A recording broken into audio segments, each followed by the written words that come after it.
Doctor Danish real focus के साथ हाजिर है। नाज़रीन, फवाद चौधरी जमहूरी हो गए। फवाद चौधरी की अगर सियासी हिस्ट्री उठा के देखें तो आपको अंदाज़ा होगा कि परवेज़ मुशर्रफ साहब के दौर में इनको ये सियासत में आए। वकालत तो इन्होंने कभी कोई मेजर की नहीं, सियासत में आए और फिर परवेज़ मुशर्रफ साहब ने इनको और बैरिस्टर सैफ को अपने साथ लिया। सबको पता है कि घंटों ये परवेज़ मुशर्रफ साहब के घर के बाहर, होटल के बाहर बैठे होते थे और जो उनके पुरानी जितनी भी क्लिप्स हैं वो निकाल लीजिए। कहने की ज़्यादा ज़रूरत नहीं है कि फवाद चौधरी साहब आज से पहले अफवाज पाकिस्तान के हवाले से, परवेज़ मुशर्रफ साहब के हवाले से, इन सियासतदानों के हवाले से, इवन इमरान खान के हवाले से क्या कुछ बोलते रहे हैं, क्या कुछ नहीं बोला है। आज वो फवाद चौधरी साहब का जो केस है वो FIA में चला गया, अरबों रुपए की करप्शन का, लैंडिंग राइट्स का, क्रिकेट का, इलीगल अपॉइंटमेंट्स का, तो फवाद चौधरी साहब जो हैं वो जमहूरी हो गए। आज फवाद चौधरी का नाम आइन शिकनी में आ गया है। उससे पहले तो ये चीख चीख कर कहते थे कि जी आइन शिकन जो हैं वो ये जमहूरी लोग हैं, ये सियासी लोग हैं, इन्होंने ये किया है। आज उनको जब उनका नाम आइन शिकनी पे आया है तो वो जमहूरी हो गए। तो कहने का मतलब ये है कि जो शख्स कल तक मसलन अगर कहा यह जाए कि फवाद चौधरी साहब जो हैं वो उनकी सियासत की तरबियत कहाँ हुई, तो वो तो परवेज़ मुशर्रफ साहब की बात हुई, वो तो फ़ौजी नर्सरी में हुई, सबको पता है। लेकिन बहरहाल बहुत सारे ऐसे सियासतदान हैं जो कि इस नर्सरी का फ़ायदा उठाया, लेकिन बाद में फिर इसी नर्सरी को जो है वो बुरा भला कहते हैं। इसमें कोई दो राय नहीं है। अब मैंने एक ट्वीट किया था, वो ट्वीट मैं आपको कोट करना चाहता हूँ और वो ये है कि फ़ौज क्या न्यूट्रल हुई और अदलिया ने अपना सिमत आइन और कानून की तरफ मोड़ दिया तो PTI तो यतीम हो गई। और इसी का झगड़ा है, इसी का झगड़ा है कि अदलिया उनको सपोर्ट करे, इलेक्शन कमीशन उनको सपोर्ट करे, इमरान खान को, और फौज उनको उसी तरह सपोर्ट करे जिस तरह 3.5 साल में सपोर्ट किया, ये लेके आई थी। तो मैंने ये जुमला बड़ा मुनासिब रखा कि आज फौज न्यूट्रल हुई और अदलिया ने अपना रास्ता तब्दील किया और आइन और कानून की तरफ चली गई, तो गोया PTI जो है यतीम हो गई।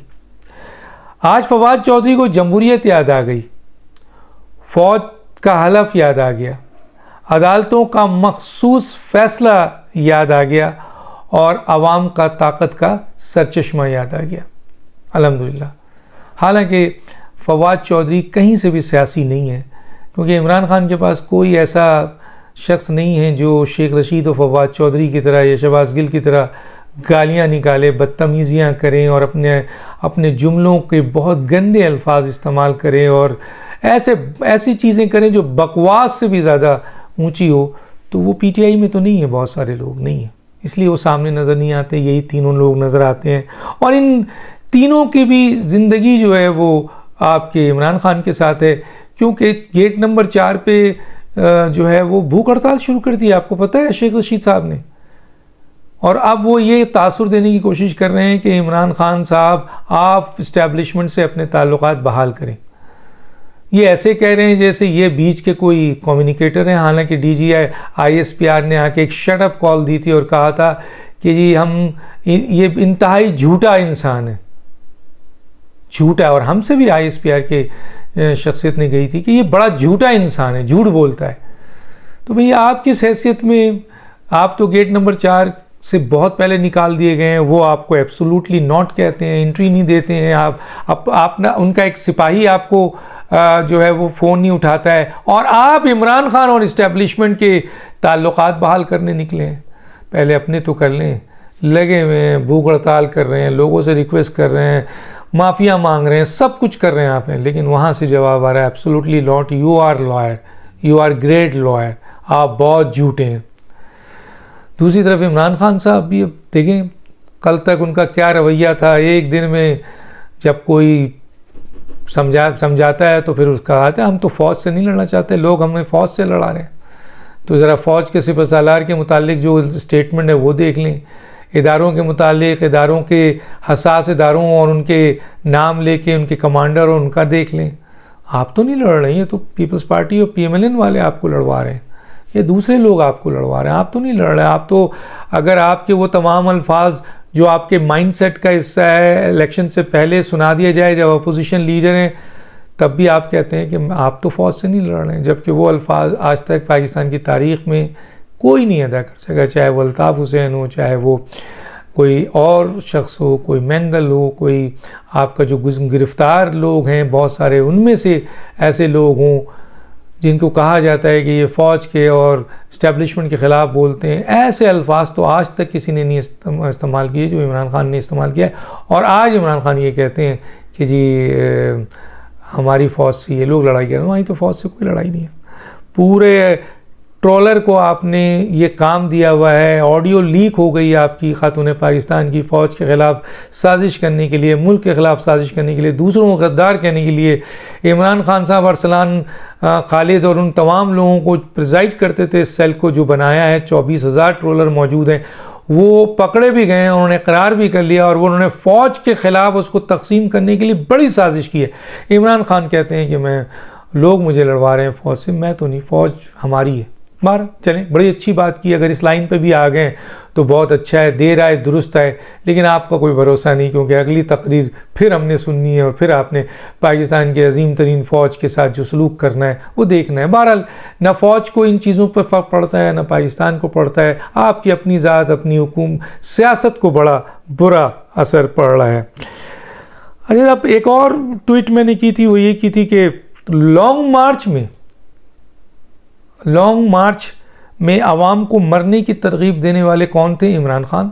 निकलो बाहर, टकरा जाओ, शेख रशीद जी ईंट से ईंट बजा दो, आप जो हैं वो मारो, चीखो, कत्ल कर दो, ये कर दो। फवाद चौधरी जी हमें दीवार से लगाया जाएगा तो यूं कर देंगे। जनाब असद उमर साहब जी अगर हमें हमारे ख़िलाफ़ इसी तरह काम होता रहा तो तारीख़ रकम हो जाएगी, दुनिया देखेगी, हम पाकिस्तान को जो है वो नहीं चलने देंगे, फवाद चौधरी के हम श्रीलंका बना देंगे। तो मैंने उस पर किया था कि लॉन्ग मार्च में अवाम को मरने की तरगीब देने वाले इमरान खान, शेख रशीद, फवाद चौधरी, असद उमर समेत कई और लीडर्स क्या अपनी फैमिली को लेकर आए थे? अगर है कोई तस्वीर तो हमें दे दें। क्या इनमें से किसी की या और जो लीडर्स थे उनकी बच्चे बच्चियां लॉन्ग मार्च में आगे PTI का झंडा लेकर बढ़ रहे थे, या ये लोग उसके साथ थे? तो दे दें हमें, हम भी इस चीज़ को ऑनर करें।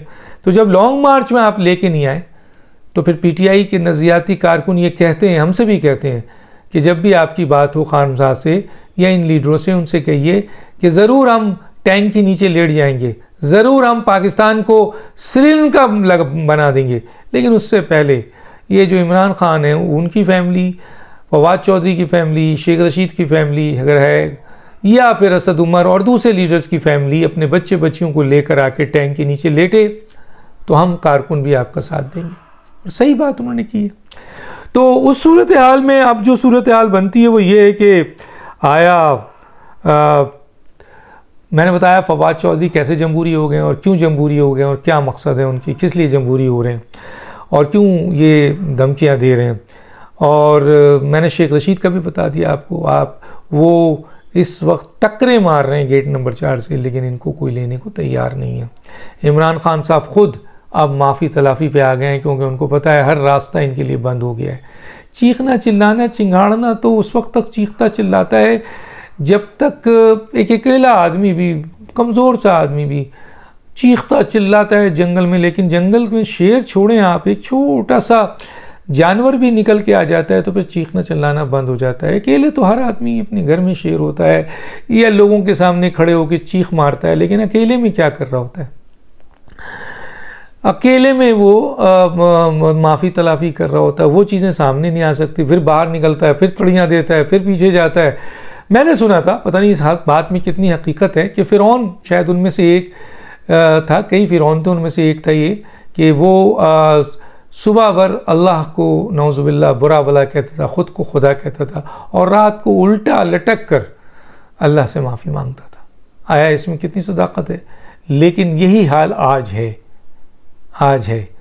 अगर इस हदीस को कोई सुने तो ज़रूर कोट करे, क्योंकि मैंने भी ये कहीं बहुत ही अहम पढ़ा था और वो मुझे याद नहीं है, लेकिन उसको कोट मैंने किया है और उसकी तस्दीक के लिए मैं आगे भी नहीं गया।